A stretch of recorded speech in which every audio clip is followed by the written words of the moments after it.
नमस्कार मंडळी, आज बनवूया मिक्स पकोडे, मिक्स भजी। मंडळी बघा, मी काय काय भाज्या घेतल्यात। फ्लावर घेतलेला आहे, वांग गोल चिरून घेतलेलं आहे, बटाटा, कांदा आणि बघा सगळे मी पाण्यामध्ये भिजत घालून ठेवले आहे, म्हणजे ते मस्त बटाटा वगैरे मस्त असा कडक होऊन राहतो। बघा पाण्यामध्ये घालून ठेवलं आणि वांग पण जास्त काळं पडलं जात नाही। एका बाउल मध्ये मी बेसन घेतलेलं आहे भजीसाठी। हिंग घालून घेऊया, अर्धा चमचा एवढं लाल तिखट, हळद पाव चमचा, धने जिरे पूड 1 चमचा, मीठ चवीनुसार। आता आपल्याला ह्यामध्ये पाणी घालायचंय, अगदी थोडा थोडा पाणी घालायचंय आणि मिक्स करत राहायचंय। मिक्स का करून घ्यायचंय, त्यामध्ये गुठळे होणार नाही ही काळजी घेत असं मिक्स करून घ्यायचंय।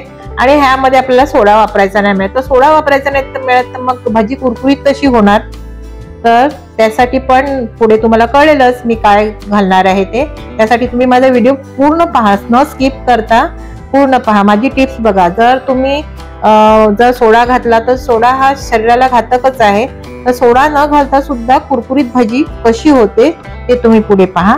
आणि तुम्ही माझ्या चॅनलवर नवीन असाल, माझा चॅनल सबस्क्राईब केलं नसेल तर प्लीज सबस्क्राईब, लाईक आणि शेअर करायलाही विसरू नका। बघा मस्त असं हे बॅटर बनवून घ्यायचं आणि कन्सिस्टन्सी किती ठेवायची ते पण तुम्ही पुढे पाहाच।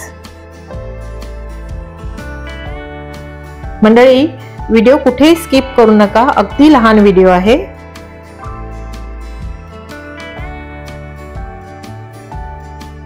मंडळी आपल्याला आता ह्यामध्ये गरम तेल घालायचंय। तुम्हाला बोलले ना मी टिप्स काय आहे ते। एकदम आपण गरम करतो ना भजीला तेल, त्यातलंच अर्धी पडी तेल घ्यायचं आणि ह्यावर घालायचं, म्हणजे अगदी भजी मस्त आपली सोडा टाकल्यासारखी कुरकुरीत होतात। आता आपण जे तेल घातलं ना ते व्यवस्थित ह्या बॅटर मध्ये मिश्रणात मिक्स करून घ्यायचं। एकदम सगळ्या बेसन पिठाला वगैरे मसाल्याला ते तेल व्यवस्थित लागलं पाहिजे, अशा पद्धतीने आपल्याला मिक्स करून घ्यायचंय। आणि कन्सिस्टन्सी पण बघा अशा पद्धतीने इतकं जाड ठेवायची आहे, म्हणजे आपल्याला भजी बनवायला जास्त पातळ पण नाही पीठ करायचं आणि जाड पण नाही पीठ करायचं। बघा अशा पद्धतीने कन्सिस्टन्सी ठेवायची आहे। आता भजीसाठी आपलं बॅटर हे तयार आहे। आता आपण भजी बनवायला घेऊया। हे बॅटर मध्ये वांग्याची काप, बटाट्याची आणि फ्लावरची काप घालून घेतलेली आहे। तेल एकदम कडक गरम करून घ्यायचं आणि आता बघा तेलामध्ये मी ही भजी सोडून घेते, पकोडे भजी।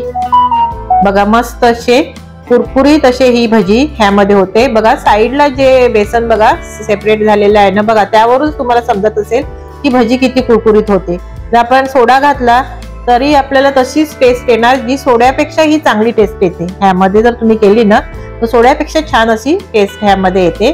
आता ही आपण पलटून घेऊया। बटाट्याची आणि वांग्याची आणि फ्लावरची मी घातलेली आहे। तुम्ही यामध्ये मिरचीची, हिरवी मिरची, शिमला मिरची, जी तुमच्या आवडीची जी भाजी आहे ती मी घालू शकता, भेंडी पण घालू शकता। सगळ्या भाजीमध्ये मुळा घालतात, कच्ची केळी घालतात, जे तुमच्या घरी अवेलेबल असेल ती भाजी तुम्ही ह्यामध्ये घालू शकता। अशा पद्धतीने ही पलटून घेतलेली आहेत। बघा मस्त अशी ही आता ही भजी आपली अगदी कुरकुरीत अशी भजी तयार झालेली आहे। आता ही आपण काढून घेऊया, थोडीशी कुरकुरीत अजून तळून घेऊ आणि मग आपण ही एका जाळीमध्ये काढून घेऊया। बघा मस्त अशी ही भजी आपली तयार। आता ही काढून घ्यायची आणि अशाच पद्धतीने मी सगळी, आता बटाट्याची ही मिक्स तळून झाली, आता वांग्याची पण मी घालून घेते आणि अशा पद्धतीने मी ही सगळी भजी आता तळून घेते।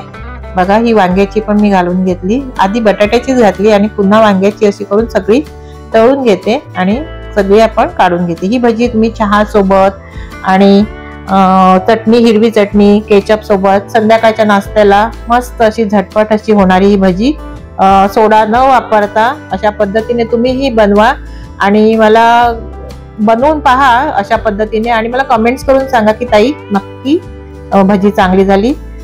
मंडळी झाली ना भजी मस्त अशी, मग अशी पद्धतीने तुम्ही ही बनवा। मस्त बटाटा, वांगी आणि कांद्याची आणि फ्लावरची भजी आणि चहा सोबत या मंडळी मग भजी खायला मस्त अशी।